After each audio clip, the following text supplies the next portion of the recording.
Hi, this is Scott with Go Ride. I wanted to do a hopefully quicker review of the bike that I've been riding for the last couple seasons. It's the Santa Cruz Blur TR. I have over 2,500 miles on this bike, so I'm really familiar with how it rides.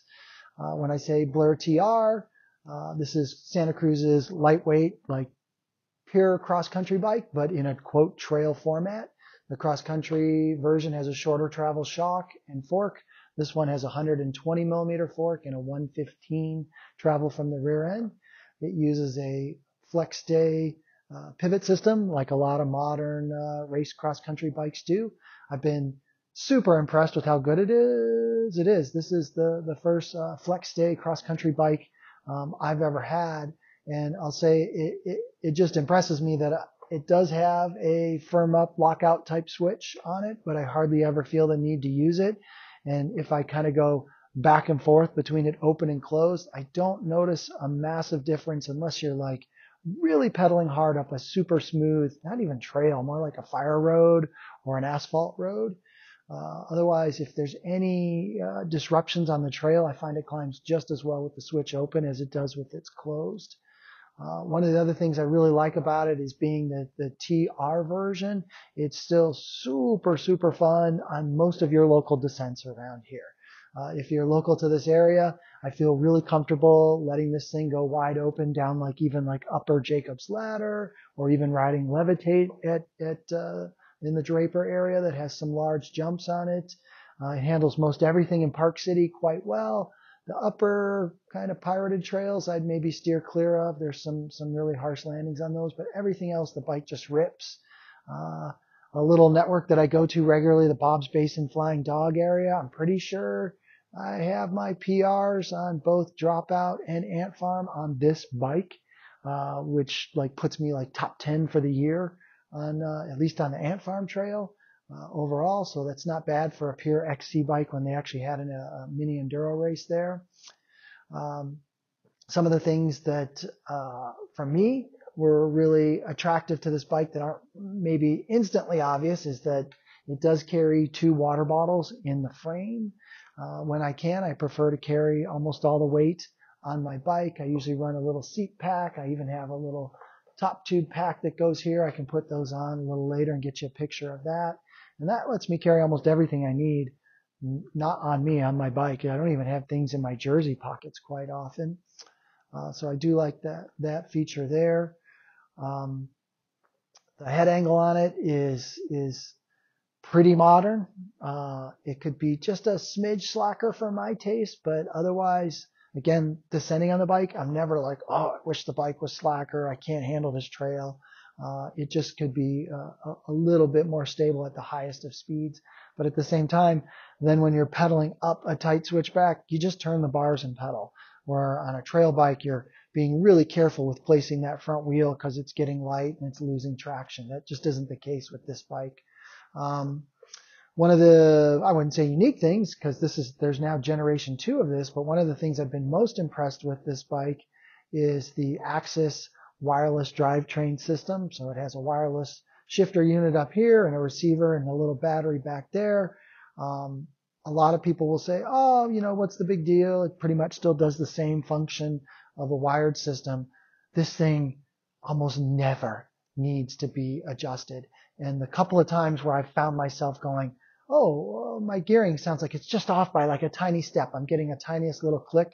I found that maybe my derailleur bolt was a little loose, or once I think my main axle going through the frame hadn't been fully tightened. So something else had moved other than the derailleur alignment with the cassette. It just shifts. It just shifts bang on again and again and again and again, thousands and thousands of shifts. This chain is the original chain. This cassette is the original cassette, and this is the first chainring the original chainring that I put on the bike. I'm at 2,700 or 2,800 miles. The chain still does not measure the minimum stretch of 0.5 where you'd be looking to replace a 12-speed chain. So as far as quality, reliability, and again, it still shifts incredibly well. I've had lower level chains, like on bikes that don't even see dirt, wear out in 500 miles. So the investment into a nicer system with electric drivetrain has been amazing on this bike. No complaints there. I would do it again in a heartbeat. Even this system, not even necessarily having to go to the Gen 2 system. Some of the other things that I've been super happy with is the suspension. I did upgrade the rear shock at one point. This originally came with the smaller DPS shock, and I've gone to the float shock. It's a little larger volume. And the truth is, I'd be really happy with either one. This shock over, let's say, a longer 10-minute rough descent does eventually become better than the DPS shock. But the DPS shock in most cross-country applications I was really happy with. This one only has a 2-position, an open, and a very firm setting. The DPS had an open, a middle, and a firm, or almost lockout. And sometimes it was nice just to be able to put it in the middle setting and just run it. If you're doing like a 1-hour event, I just set it in the middle setting, and it's a little bit rough on the descents, but it's massively efficient on the climbs. And then I guess one of the other things you might notice, well, I guess I do have a power meter. I do have a power meter on this bike. If you're really into training, it's nice to have it. For me, more than anything, I like to look at how many calories I burned, how much work it measures, like a work over time thing, gives me an idea of how tired or not tired I am after a ride. I've been really happy. I've had a couple different Quark power meters, and both have been incredibly reliable. You may notice this does not have the original wheels on it here. It's got some bird wheels that use a Kevlar fiber instead of a metal or steel spoke. This is actually like a limp fiber that's just pulled tight. These wheels are pretty amazing. I will say, from a stiff pair of carbon wheels to these, you notice a massive difference in comfort and compliance. They've been really, really comfortable. Between the wheels that came on this bike, the SL28s from Reserve, Santa Cruz's home brand or house brand of wheels, it's a small difference. And these wheels are actually a little bit heavier than the SLs. Again, like an ounce, 30 grams or so. Not a big difference, but I've enjoyed riding them. The stock wheels that came on the bike also, though, I was super happy with. From time to time, I've run some deeper dish stiff wheels with more aggressive tires.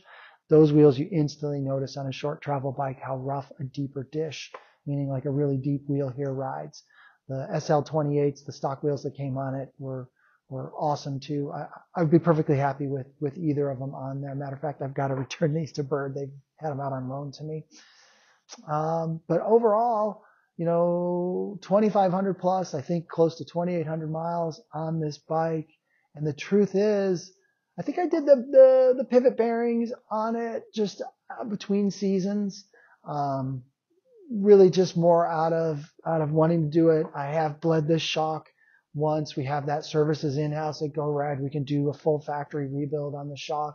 And I did change it to a lighter lockout tune. It originally came with a very stiff lockout tune. And of course, I've serviced my fork. It's had the seals replaced once on it. It's had the damper bled once on it. But the truth is, the bike's a little dirty right now, but when I wash it up, it still looks great with a clean chain and a fresh lube on it.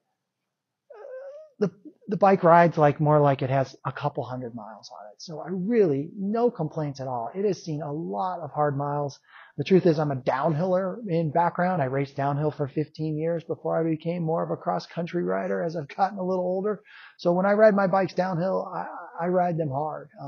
I don't go easy on this bike at all.